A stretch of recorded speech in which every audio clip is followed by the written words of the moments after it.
In today's Daily Health, it's a story we've been tracking closely. Potentially harmful chemicals making their way into braiding hair and extensions that are often marketed to black women. By some estimates, over 70% of black women use hair extensions or weaves at least once a year. Now, new data released this month is shining a light on the potential risks of these cosmetic products. I spoke with the researchers behind these two new studies.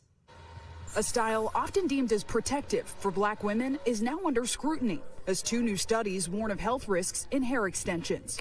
On Tuesday, Consumer Reports revealing new findings that human, synthetic, and plant-based hair extensions from 30 brands have volatile organic compounds or heavy metals like lead. Human hair by far had the most lead that we've ever seen in testing these products, orders of magnitude above synthetic hairs. The study looked at 3 samples of each brand, and there were some exceptions. One product with no heavy metals, another with low heavy metals. So that tells us that these manufacturers can make a safer product. Nearly a year ago, we spoke with medical student Crystal Thomas, whose commentary on braiding hair led to Consumer Reports' first analysis. I noticed my hair was itching and it was just difficult to breathe overall. Now, research is expanding. The Silent Spring Institute, a scientific research nonprofit, testing 43 hair extension products.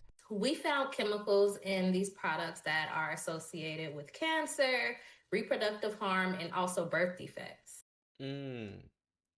So man, this is very alarming, and you definitely want to take this type of stuff serious.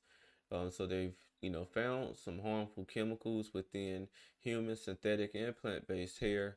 That's, of course, they're saying marketed to black women, but I'm sure there's a large population or demographic of their consumer base, but this can be extensions for all women really. And you want to definitely take this serious here. They were saying that the human hair had like the highest levels of metals, and they were basically saying that the manufacturers are able to produce a product that's not going to have that much metals in it, and that's going to be a lot more healthier. And as you heard an example, the lady was saying that she was having like her hair was itching, she was having a hard time breathing and stuff like that, and the Silent Institute, as they were saying, they did a study, and then they found a lot of information when they did these studies. And I just do feel like you need to hold these brands and these manufacturers accountable so that they can start delivering a more healthier product. And especially if they're making like millions and billions of dollars off this type of stuff every year. You got to hold them to a certain standard and take your health seriously.